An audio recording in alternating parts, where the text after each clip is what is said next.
Do it. All right. Awesome, man. I appreciate you guys being on the call. I think Josh had a call, I think, a few weeks ago. And it couldn't have been a very good call because I wasn't on it. But now I'm on it. Hey, Josh. Hey, Mr. DJ. Hey, Mr. DJ. Yeah, I got my official microphone. Well, I had the microphone, but now I have this arm, which is now it's totally official. Yes. Hey, Josh. How's it going? Hey, doing well. How are you, Michael? Oh, Good. not me. Okay. No, I'm sorry. Josh Thomas. Yeah, we have a lot of Joshes now. We have 3 Joshes just in the coaching organization. Yeah, and Josh Sterling, are you on also? Yep, I'm on via phone. That's what I thought. Okay, so I named you incorrectly. Todd is on also. Outstanding. I think the only person we're missing is Nick. Who needs him anyway? We'll record the call for you, Nick. So anyway, I appreciate you guys all being on the call here. Really, the purpose of the call is to connect and align. This is not really going to be a working session because there's too many people on the call, and the call's not long enough, really. But really what I want to do is connect everybody because we're all over the world, frankly. We have Australia, and we're all over the country. So it's difficult for us to kind of get together. So I wanted to kind of brief everyone where we are. I wanted to get everybody a chance to kind of a little bit introduce themselves and see what's going on. And I did want to highlight, some major challenges that we have. Where it really comes down to one major challenge. And just so you know kind of what we're working on and kind of what our goals are, or not our goal, but what our focus is for the next 3 or 4 months or so.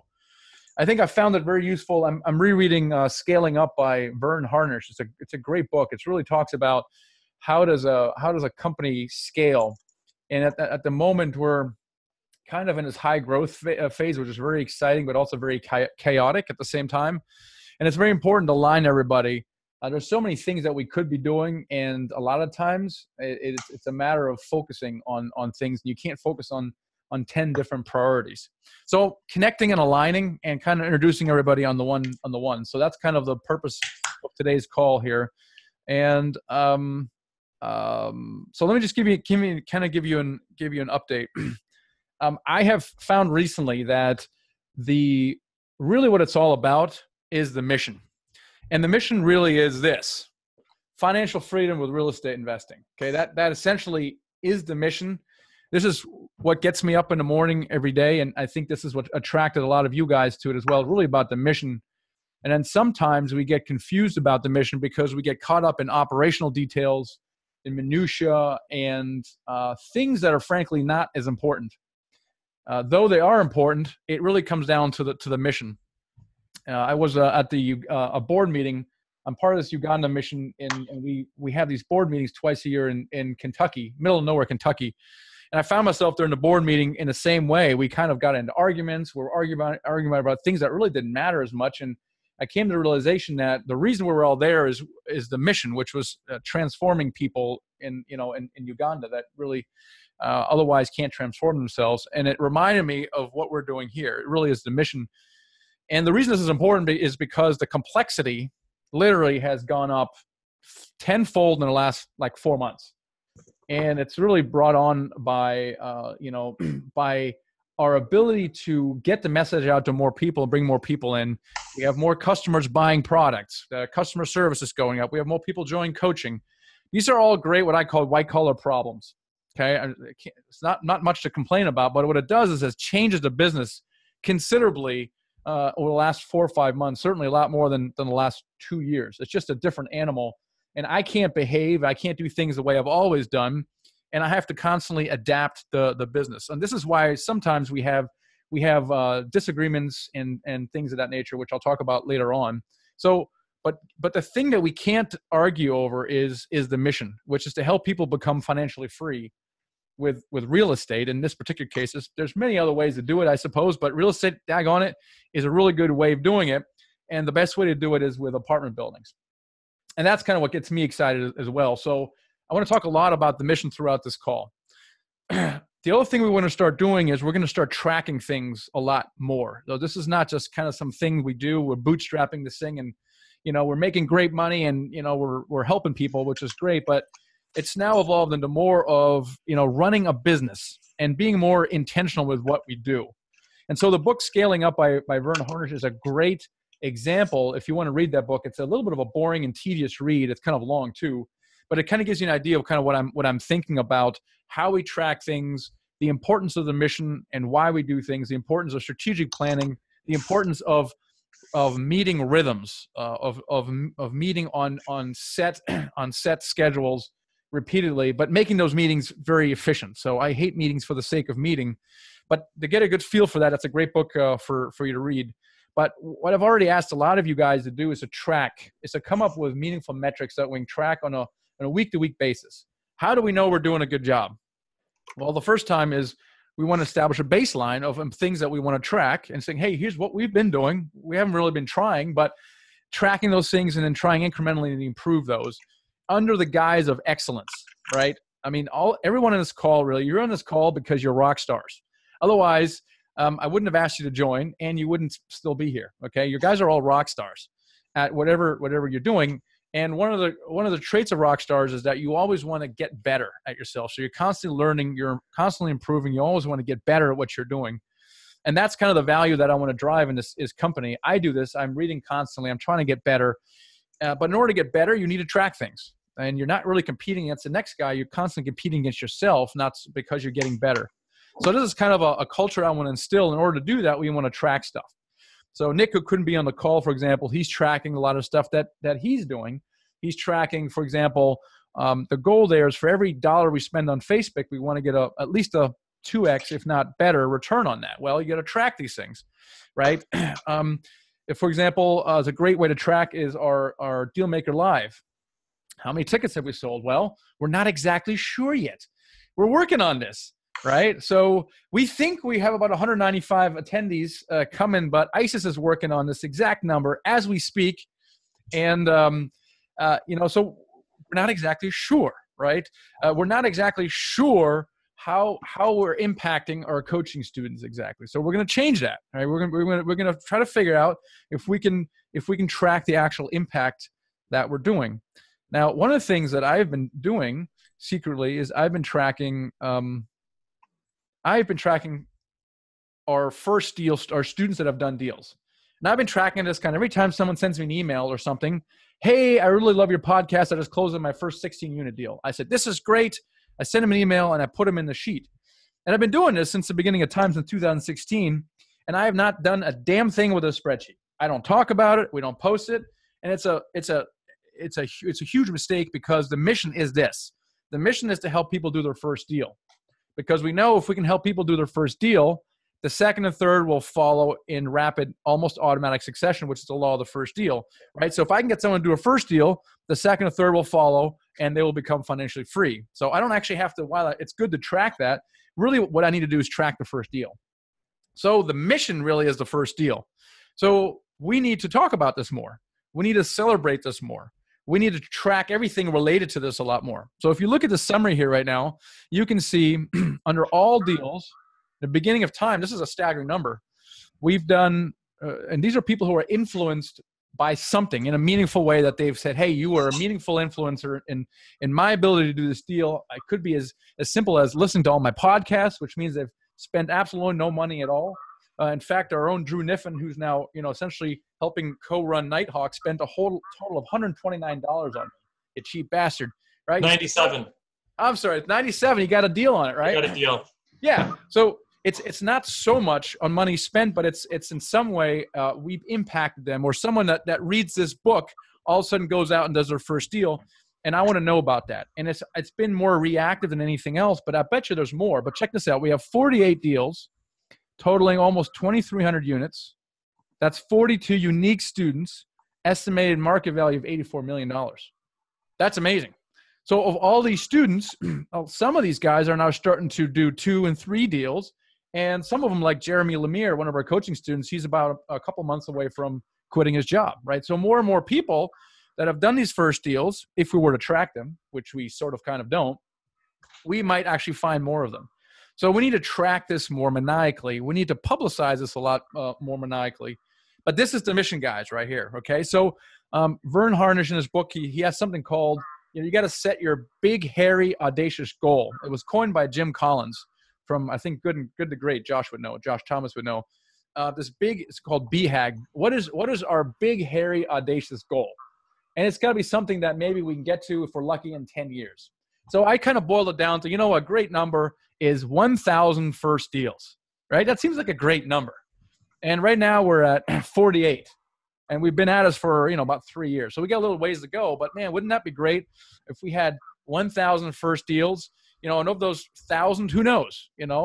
50, 60, 70% of those will eventually quit their job. I mean, that's really powerful. And of those people, most people who quit their jobs do something meaningful in their life. They'll start a podcast, training sessions. They'll start volunteering more, right? And so that's really the power of those numbers. Does that make sense? So it's really about the mission, and to help us get there is to constantly remind us about the mission, and to get us better at excellence, we have to start tracking things more. So the coaches, we're going to start asking to track things more, and Brad Tasha developed this thing called a deal funnel. I wasn't very happy with the spreadsheet, Brad. It was, it wasn't very sophisticated, but the idea was awesome. The idea was great. The idea was that if a student doesn't analyze a bunch of deals, they're not going to actually do a deal. So if someone gets frustrated at the inability to do a deal, you say, well, how many deals have you analyzed? And so this deal spreadsheet was born. And what we're going to do is we're going to step this up a little bit. And so we're going to track meaningful milestones that lead up to that one deal. Just another example of some of the things that we're working on. And this is kind of where you guys come in, right? So we get I have some pretty good ideas every once in a while, but really the major good ideas come from our customers and from you guys.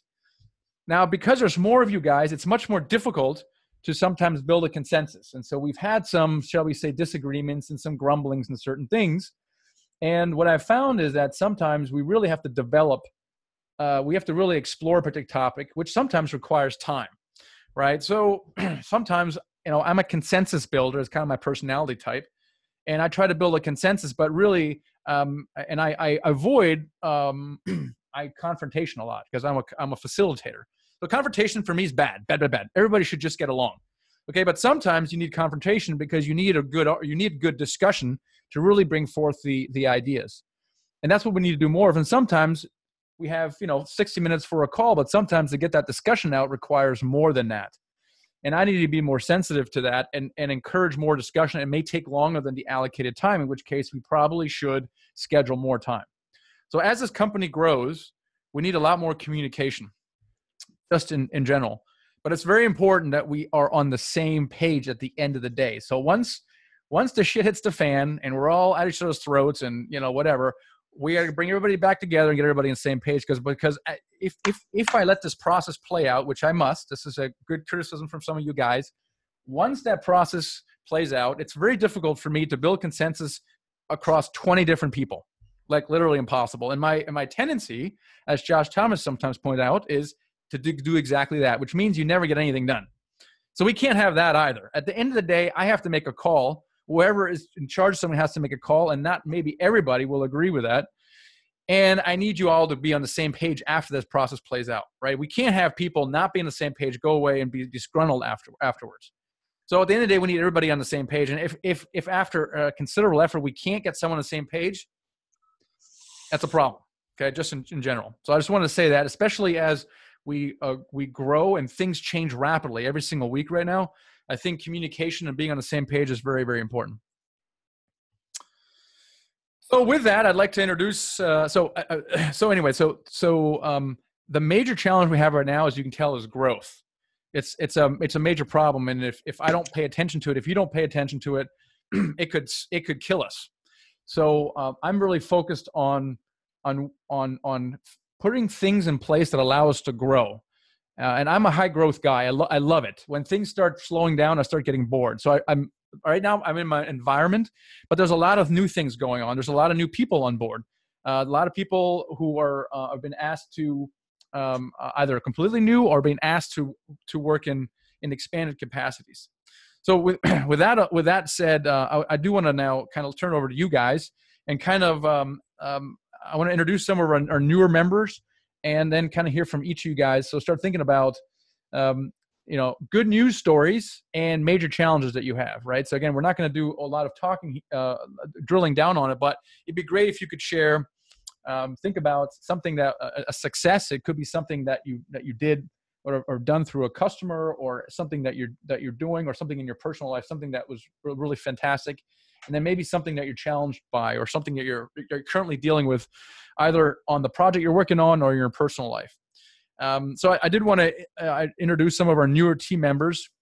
Nick is one of our newer team members. He's not really that new. However, what's new is that he's basically come on board full time. So if some of you guys know, Nick and Carl are down in Australia. They work together on our online marketing. It includes Facebook ads, ClickFunnels, web pages, anything having to do with something that generates leads or money.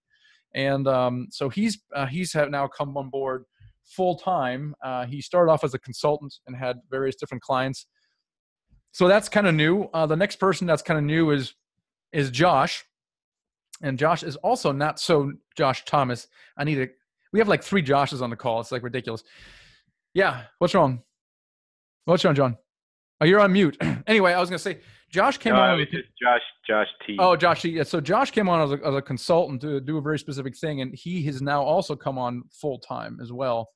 And these are large investments on our part, uncomfortably so. But Josh Thomas came on board, and within a month, all of a sudden, instead of signing up 1 new coaching student per month, we were starting to sign up 1 per week, and then all of a sudden, we're signing up so many people that we had to shut the program down. So again, white collar problems. But Josh, I'll put you on the spot a little bit. How did you do that? How did I break your coaching program? Yes. Can you please describe to the listeners how you broke our coaching program? Okay. Well, so when we started, Drew was doing the sales calls, and there was kind of a he's general not good at that. That is not true. I was not as good as after you coached me. So we wrote a script, and Drew started following the script and making some improvements, and started making a lot more sales. And then Drew got too busy, and so I took over the calls and refined the script over the course of a few weeks. And we brought in another guy and proved that we could get somebody that had no idea what was going on with apartment buildings to do the sales as well. So it was just basically a big refinement process to find out, doing a whole bunch of calls and seeing, what is it that is tripping people up? Why are they saying no, or why are they not saying yes? And then just slowly just battening down all those hatches and closing all of those loops and patching all of those holes to the point where if we got somebody on the phone that had the money and the desire, then they were saying yes. And then we ran out of room, so we had to close it. Yeah, so Josh just came on board and said, my gosh, your coaching program is like the best I've seen. The value you're providing is amazing, but you guys can't pitch your own stuff. Let me help you with that. And I was going to call out Dave Hall, who's not on this call, and I now realize I did not include him in the distribution. So, Dave, if you're watching this recording, I'm sorry. I didn't send this invite to you. But I wanted to brag on you because you're the one, through Josh's help, just started crushing it. And just started, bringing more people onto the coaching program. So that was awesome, absolutely awesome. A couple other people who are new is Isis. You're on the call. You're on mute. And hey, Isis, and you are also in Austin. You're pretty close to Josh. So can you introduce yourself to the people? Hi guys, I'm Isis. About a month and a half in, I believe, since I joined the team as your assistant, Michael. I knew Josh through whenever I was a manager at the gym he was going to. That was kind of my background, and I have some IT as well, working on a few Google projects. But I'm highly organized. That's kind of why he thought of me for the position, and I'm not afraid to work and get things done. Some of the struggles in the beginning that I had come on with was just learning everything, learning the flow of how everybody works. But now, as you know, I've spent some time, or this short time, I've been able to pick up to y'all's pace and get more efficient with working from task to task. So that's kind of what I want to work on, just being more efficient from task to task. So feel free to reach out to me if haven't heard from me in a little bit. Always checking my email, checking my phone, to make sure I'm getting what you guys need to get done if you need my assistance. So. Yes, and Isis hit the ground running. She's super smart, picks up things very quickly. We kind of took her and dropped her in the deep end, says, here, survive in this. And she's really gotten to speed very quickly. So awesome. Jack, and then Josh E. And let's see. And are we missing? Oh, Todd is also. So let's go with Jack first. Jack and Josh and Todd are our incoming coaches. Just go ahead and introduce yourselves to everybody. Perfect. Yeah. So my name is Jack Petrick. I live in Cleveland, Ohio. Started off investing about 15 years ago, read the book Rich Dad Poor Dad, and kind of took a different spin on it and started to build new custom homes, and then kind of worked my way through all the various different stages of investing and ended up investing in multifamily. I used to be a fireman for 15 years. I just retired from that position early, and we're just focusing right now on multifamily.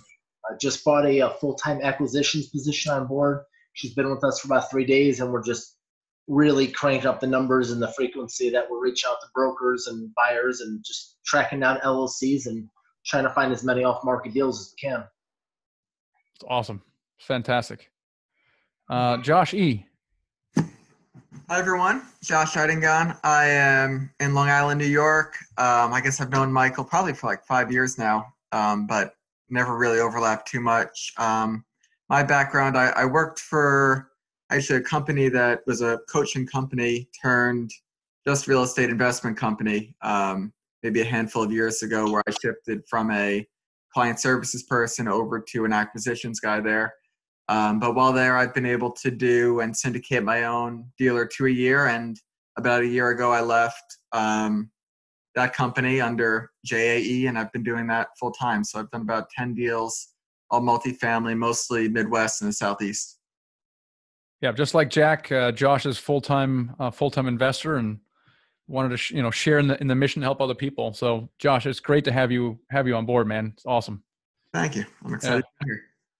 Todd, we only have one Todd, right? So that, I guess it does narrow it down. Todd. Yeah. Hey, what's going on? Former teacher. My kids are in the house and trying to come into my office. Sorry. Oh, that's all right.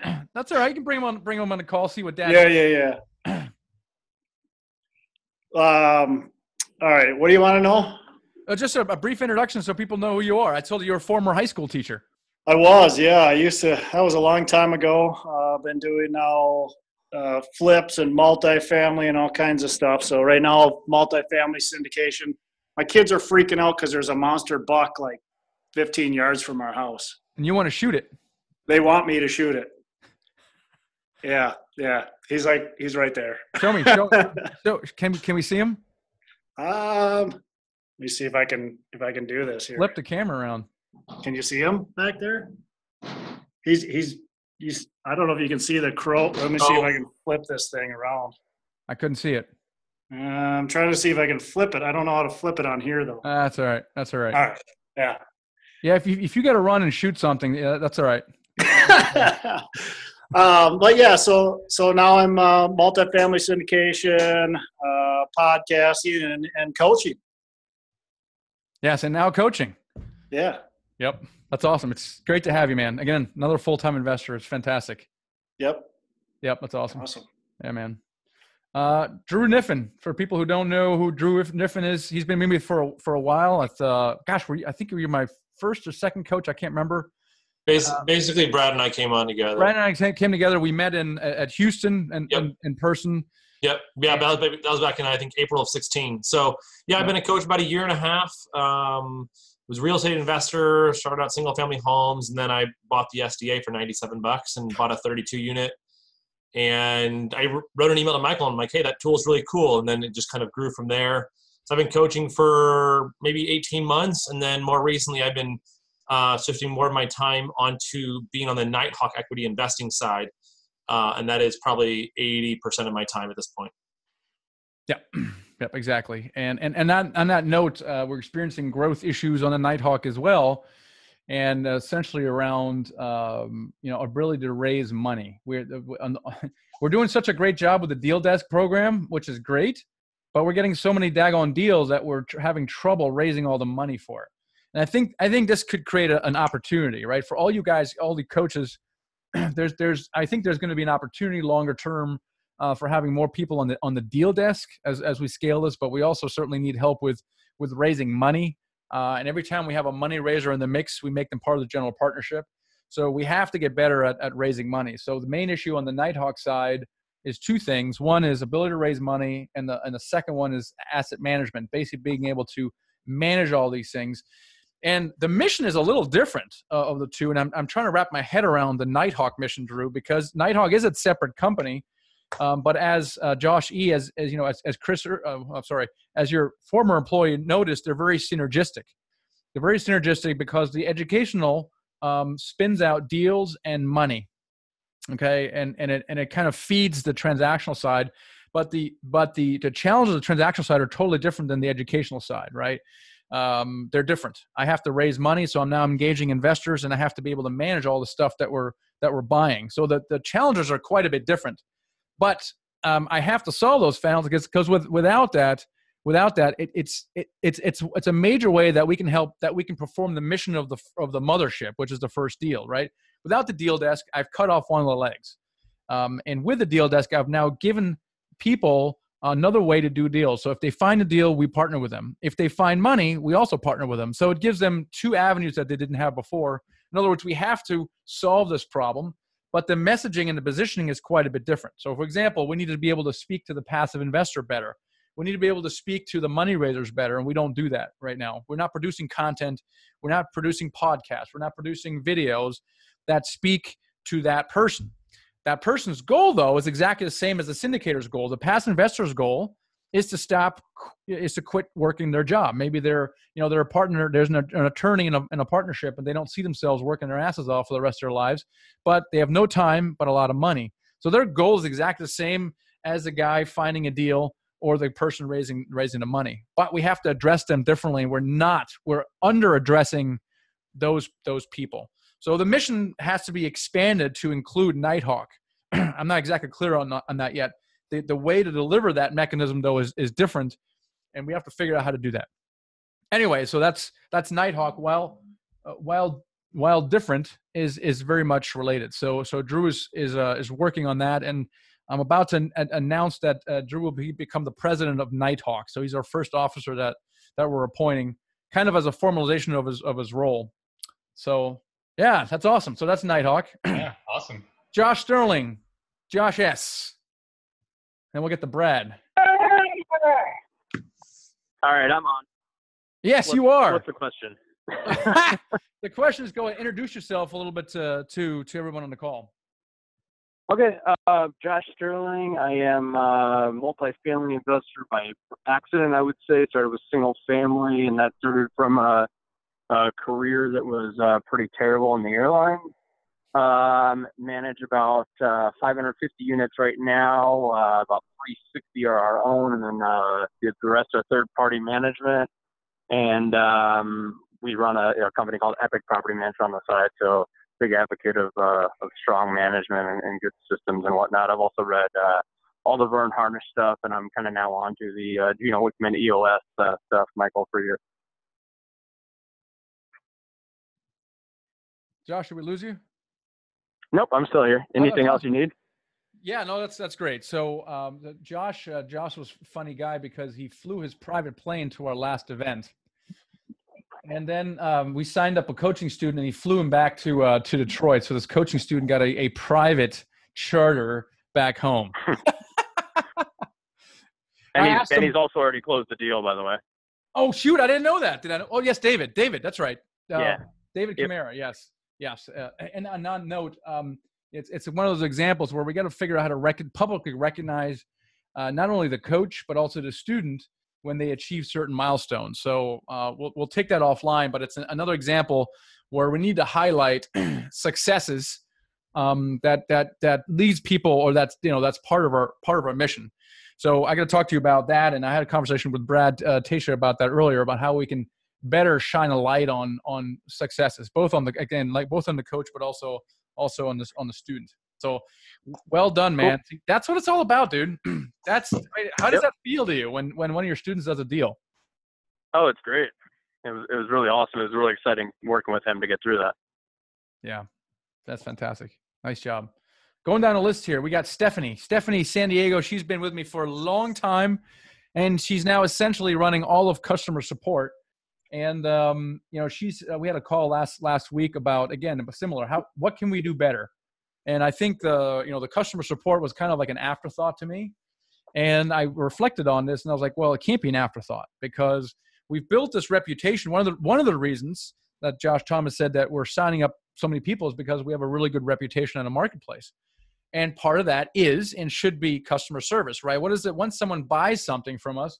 What is their interaction like? Well, I'm not exactly sure. I know Steph just quietly just answers emails and does Zendesk stuff, but I have no metrics. We have no metrics, right? And so she had some really good ideas about what we can do better, and how we can be more proactive and elevate our everything do. So Stephanie, introduce yourself a little bit.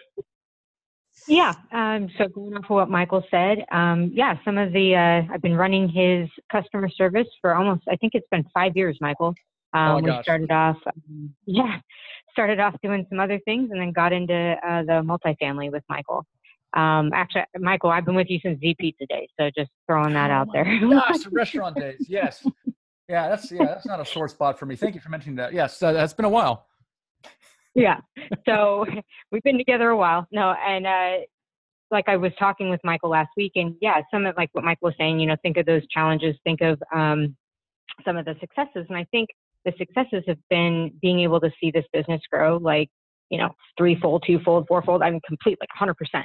And it's like Michael and the team is saying within the last probably 6 months.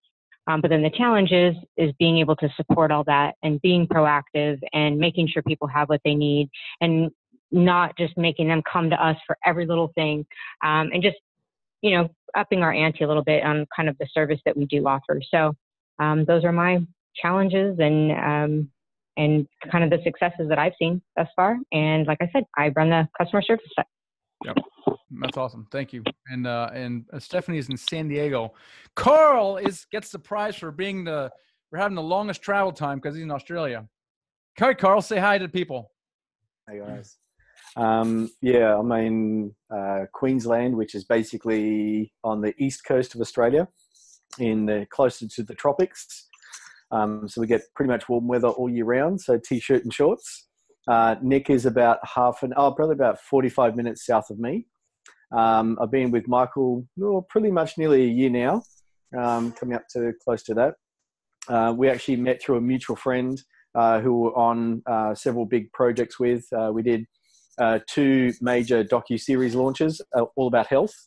And Kristen put me in contact with Michael, and we had a bit of a chat, and we sort of hit it off. And so I basically I built, like in the previous roles there, did pretty much like a tech / sales funnels. And so we built many multi-million-dollar sales funnels there, and come on board with Michael, and he pretty much had this similar vision. And I could see where he was headed, and it's literally giving his ideas legs so that they can actually convert into something. And then he reached out to me and said, look, who do you know in the area of traffic? And I worked with Nick on quite a number of other projects prior to working with Michael. And I said, look, I got this guy, he's pretty darn good at the whole Facebook side of things, very intricate and very in-depth knowledge. So pretty much I said, look, you guys need to chat. And then Nick came on board not too long after me. And it's it's pretty much Nick and I are very similar in our mindsets as well. In regards to, we've been online. I've been online since 1996. So I've been around since the early days. Nick was a few years after that. And so we're just we want obviously the best for the company, making sure that everything's all humming along. And if there's any sort of resources out there that I know about to make it even more efficient, typically put them forward and making sure that everyone's jobs is as efficient as possible. Yep. Yeah. So Carl knows a lot of things, but he was pivotal in getting us to on a online platform called ClickFunnels, which essentially makes it easier to create web pages and sales pages and tracking. And so he's an expert in that. And then Nick, he's really, really good at paid Facebook. I don't know. Have you guys seen me in your Facebook stream at all recently? Yes. Annoyingly so, huh? Well, you can blame Nick for that. My wife was sitting there swiping on Facebook last night. Goes, there you are again, swiped away. She's like, daggone it.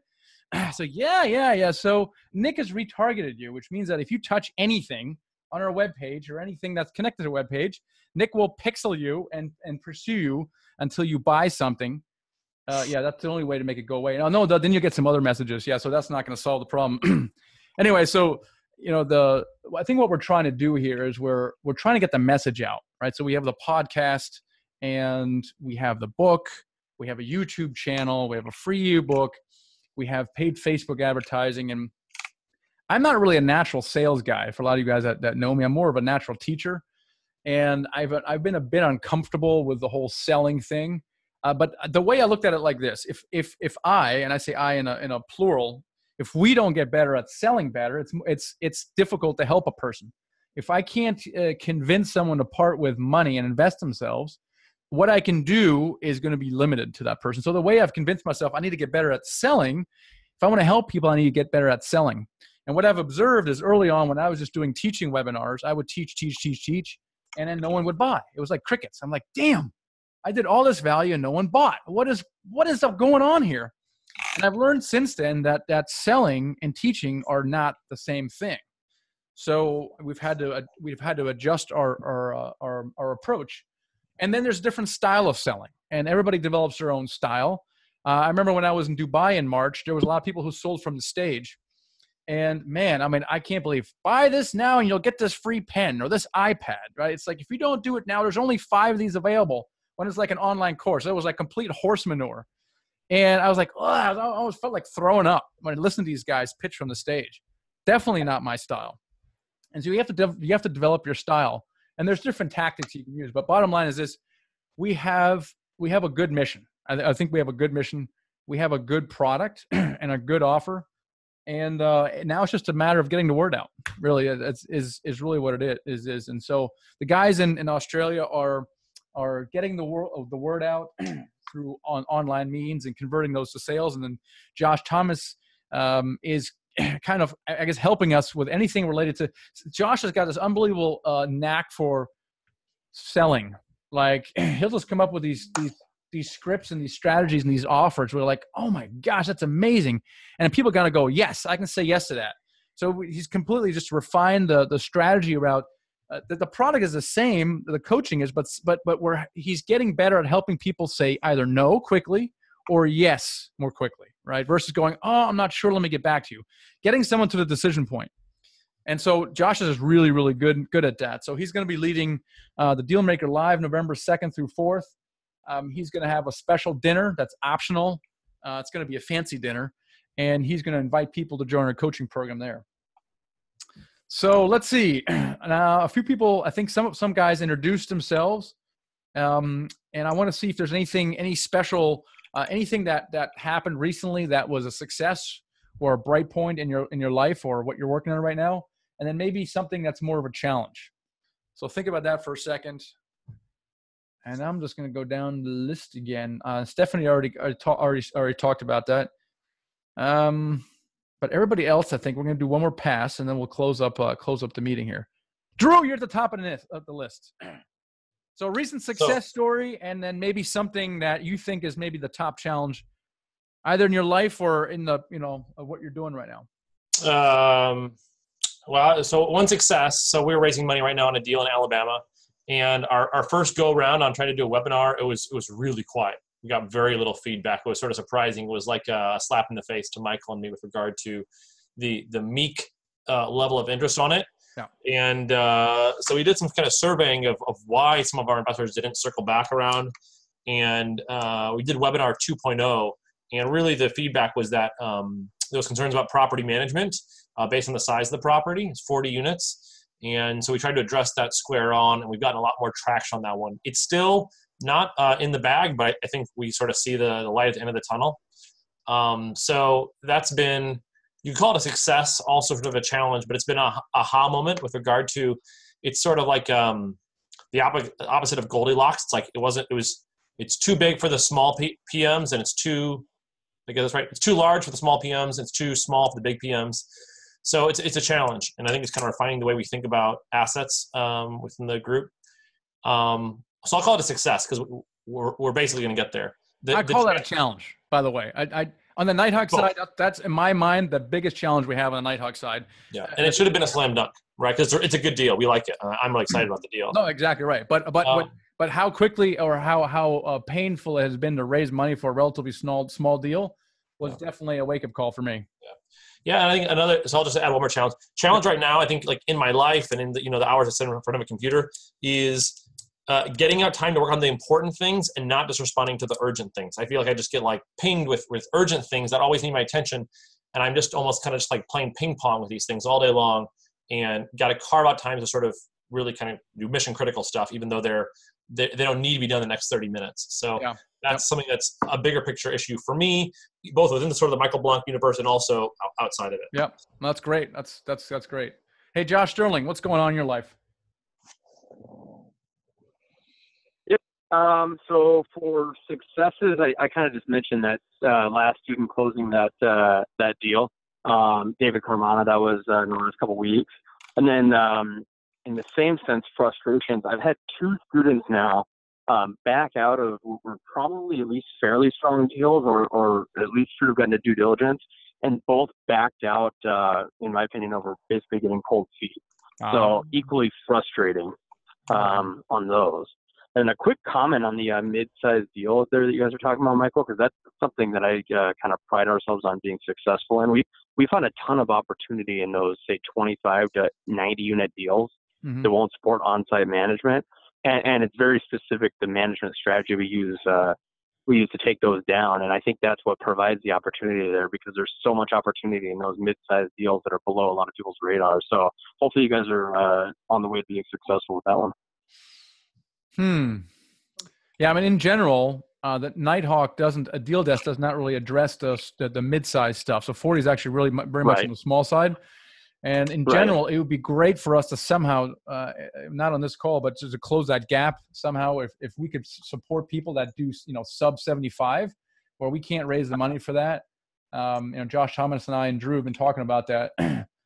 I think Brad Tasia could agree, because I know he does some stuff that size. There's just a lot of hidden opportunity there. I'm still finding deals in that size at 9 cap plus, and in good markets where 100 unit plus deals are going for 6.5 cap, because they're kind of below the radar of a lot of people. Yeah, that's awesome. That's great. Yeah, thank you. All right, Steph, you kind of already went, but Brad Tasia, you're next on my list here. What's going on? Any successes and major challenges? Well, one of my challenges is on my lap here. Ha! Hello, buddy. So, and a success, I guess. Yeah, there you go. So, let's see. One of my group students just closed on a 62 unit with a group here recently. I was just telling you about that. Greg Scully, Michael. Yeah. So that was pretty cool. It's a pretty big value add deal that had a lot of challenges to it. But it was cool to see him close that before he was done with the program. He closed it about 11 months into the program, which was pretty cool. Okay. Yeah, I mean, the challenges, I would say, are personal life and work balance, trying to have hey, look at that. Say hi. Yeah, I mean, I always seem to figure it out. I've been coaching with Michael here for 18 months. I've had about 20 students along the way. So it's really been a fun time. It's cool to see the program expanding, and had a fun time doing it. That's awesome. All right. We had Stephanie, Drew, Carl, any recent successes in your life or major challenges? Oh, probably like for me as well. Like I think what Drew just mentioned as well is literally like trying to eliminate a lot of the urgent stuff, and just like getting onto the just like rather than like like scatter myself too thin, so to speak. It's just like I just want to like probably like you like learning to scale is like learning to like just like delegate pretty much like scale myself up as well. But it's literally I like the challenge of what like all the projects we work with you on, and like in order to get the ticketing system working, making sure that everything's all working properly. And it's that. I mean, that's been my heart as well. Like pretty much even as I was a kid, is literally problem solving. Is literally somebody comes to me with a problem and says, "Look, this is what we need to do," and it's like literally just sitting down and a lot of the time I'll just like come up with this. Probably like sounds like a little bit like Josh. I'll just come up with this idea and we're like, oh, okay. And it might have been like an old technology or an old idea, but it's repackaged and like brings a solution to like what you're doing to make it like better for everyone. Yeah, that's awesome. Let's see. That order is different. Okay, Isis, you're up. You still on the call? I'm here. Yeah. I'm here. Oh, now you replaced the baby with the dog. I know, the dog came up. Oh my gosh. Yeah, hi Sparky. I would say for like work, my struggles would be just continuing to get up to speed and just working efficiently. And I know that I'm getting better at that just as time has gone by, with the whole weekly status and everything like that doc that we created and moving it to Monday and learning all the new features that come through with that. Working on, and I know that I'm getting better just because of all the different, I guess, places we track things that I can see things are getting done in. And then personal life, hey, personal, I take pride in my health and fitness, and so I've been doing really, really good with that. I go in and I get a week, every 2 weeks or sometimes every month, a scan of like my body mass, and I'm really good. I gained 5 pounds of muscle. Oh, you're really fit then. Yes, I especially with the winter, I haven't been wanting to go outside, but it's because all of a sudden it got really cold over here. So, but I'm managing to get it done. So, work and personal success, I guess. Yeah, that's awesome. Fantastic. Hey, Jack, how about you? Okay, sorry, I had to unmute myself there. As far as the success, we're closing on a small apartment building tomorrow. It's been a deal that's been in the works for a little over a year. I was driving by the property. There was a for rent sign, so I just called the phone number, said I wanted to buy it, and followed up for about a year. There's been a lot of roadblocks, but it's a nice little deal. As far as struggles, I guess on the multifamily side, we just lost like a 6-unit building because it was a small technicality in my letter of intent. So just trying to navigate and just kind of tighten up that process just so we can minimize deals that we lose in the future just through minor miscommunications. I've just been expanding and rebuilding my team up. We're possibly looking to tighten up on a property manager and possibly bring on somebody on board just to further tighten up that process. So again, just kind of reviewing my business and looking at where we're loose and just where we got to tighten the screws in. So it's just a constant ongoing process. Exactly. Where we got to tighten the screws. I like that. Josh E., how about you? Still on mute. There you go. So on the successes side, it will be a success, at least next week, an 89-unit deal in Indianapolis that I'll be closing. So excited for that. See, someone's doing deals in Indianapolis. It's not us, but at least Josh is. They exist. Probably taking that deal from us, Josh. I paid $100,000 more than I wanted to, thanks to you guys, probably. So that'll be great. Excited to break into Indiana. I haven't done a deal there yet. On the challenge side, I think a lot of it probably overlaps with what some of you have said. I do a bunch of networking on Long Island around here, trying events, whether it be through Meetup, Eventbrite, whatever it is. Some are a complete waste of time. Others end up being far more fruitful. So trying to get my arms around what's the best use of my time when I leave the desk, basically. Yeah. Yep. That's always a challenge, is your use of time, right? We all talked about that. Josh Thomas, where are you, my friend? Did you leave us? I'm right here. There you are. This guy. Yes, this Josh. Yeah. So what am I working on? What am I struggling with? What is recent successes and maybe some of the challenges? I am mostly complete with the presentation. I should be able to give you a recorded draft of it within the next couple of days. That's a success or a challenge?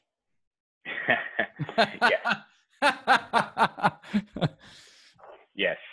Other than that, that's kind of what I've been, turning the pedals on the bicycle for, because the coaching program hasn't been open. So I'm really anxious to get that started, so that you feel like I'm actually producing things for you. Oh yeah. I'm confident you will. So that's awesome. Yeah, Todd Dexheimer. Only one Todd, but. Yep, right here. Yes, sir. Did you shoot that buck? Yeah. So sorry, I got a little. I'm gutting the deer right now. Yeah. No, I decided not to. I decided a conference call and deer hunting. They don't go together very well. So. Success. Let's see. Well, I guess isn't extremely. It's fairly recent, but not like yesterday. Recent. 20 unit in Lexington, Kentucky. Syndicated that deal, so that was good. And then, by the way, that's Todd. That's my hometown. Oh yeah, that's awesome. Yeah, Lexington. Yeah. Well, I like that town. It's been good to me. And then as far as challenges would be finding new properties. That's a challenge. Yeah. Definitely. I get beat out by a lot most of the time. I just have a hard time getting new deals that make a lot of sense. Yep. That's awesome. So from my successes is really having all you guys on this call. Like, to me, that's just a massive success. Being able to work with you guys, I mean, full-time investors as coaches, and Josh and Isis and Carl, Stephanie. Like I said, you guys are all rock stars, and I'm just really blessed to have you guys on the team. It just makes everything more pleasant. It makes everything for fun, right? It's like, you always look forward to speaking to somebody, and every time when I'm speaking to someone, I'm like, oh, they're going to drain me. I don't have that with any of you guys, right? So every time I have a conversation, I look forward to it, and that's, to me, a huge success. The challenge is making everything work at the same time. So finding that alignment, get everybody on the same page, we're using Monday.com as kind of a communication / project management platform. And that's kind of new, trying to figure out who does what. That kind of thumb is a major challenge. But as Isa said, I can already sense things getting better and smoother. But it just takes some time. You can't just expect someone to come in, do something new, and know exactly what they're doing. It's just not a realistic expectation. So even the new guys, coaches coming in, I think we need to make sure that their communication is there, so you guys can ask questions, we can share best practices, and we can kind of figure out how we best do things. So that's the main challenge is aligning the team. But I'm certain by end of the year, man, we're just going to be firing on all cylinders, and it's going to get very, very exciting, much more so. So on that note, really, what we're focusing, obviously we have the Dealmaker Live here in a couple weeks, and we've been collectively kind of sort of working towards that, and it's been a bit rough, kind of really very rough. I'd say about 6 weeks ago I was like, man, this is going to be a freaking nightmare, and it's gotten much better, but it clearly is not a sign of excellence in any way, but it's so much better. And I think once we get through this event, it was kind of our baptism by fire, and we'll get it done. It's going to be a fabulous event. But the focus for the end of the year is we have a next event, January 25th to 27th, which is called the Financial Freedom Summit. The Financial Freedom Summit is a different event. It's really for people who have the Ultimate Guide course. It's an extension of the educational program. But Dealmaker Live isn't really so much educational. It's really all about real people doing real deals. And it's going to be, yes, people are going to learn, but it's going to be primarily networking and real case studies, that kind of stuff. Financial Freedom Summit simulates the purchase of a 69-unit apartment building. So people are going to come to this, and they're going to be working in small groups of 5, and we're going to go and basically simulate a 69-unit deal all the way from finding it to closing it, raising the money, and the financing in between. In order to get to this kind of event, you have to have gone through the course, the Ultimate Guide course. And so it's not a beginner's course. I assume you know what the SDA is. I assume that you know what an LOI is, because now I'm asking you to do it. So it's a very tactile, experiential event. And people have found that it expands their comfort zones and increases their confidence and accelerates their, by years. So it's a very, very, no one else does this kind of stuff. It's really hard to do, but people love it. So the pool of people coming to that is not the world. Right now we're promoting the Dealmaker Live to not only our internal people, but also everybody else. I don't require you to buy anything except for the ticket. Now, Financial Freedom Summit, though, you have to have the course, and you ideally have gone through the course before you get there. So the focus is going to be on driving sales of the Ultimate Guide and coaching. Really what we'd like to do between Josh, Nick, and Carl is to double our sales, right? So we've now, just to give you insight, we've had a couple of months at $100,000 of revenue. It's not consistent, but we think we can double that, both through the coaching and the online sales, and the kind of that's the Financial Freedom Summit is kind of our tool to help us get to that. So number one is next real thing is to double sales, and the other one though is get really good at execution. So we're going to take the opportunity while we're scaling this up to get really good at execution. So that includes tracking things that we do much better. And this goes for the coaching. Everything you're doing, we're going to track it, because without tracking, we don't know if we're actually performing or not. We're kind of stabbing in the dark. So we're going to do things. We're going to focus on sales, and you should never focus on two things, Josh Thomas. I know that, but I think we can do it. We can do it at the same time, where we're focusing on the sales while we're trying to get better at the execution. So that's better at the actual, planning. So we have now a little bit of time to kind of plan for this stuff, to get on the page of how we do things using Monday.com. Now we've had 2 or 3 months under our belt. So those are kind of the two things that I want to focus on in the next 3 to 4 months or so. And then before that time is up, one of the reasons you guys are all on board is we really need to focus more on strategic planning. Like, what do we want to do? What's next? How can we get even better? And this is where your input is going to be really, really important. So I want to spend more time with each of you guys and really kind of do what's in this book, implementing some of the best practices. Things like, hey, what should we keep doing? What's working? What should we start doing that we're not? And what should we stop doing? So each of you guys are going to have input into that, and we should all be really close to our customers and ask them the same questions as well.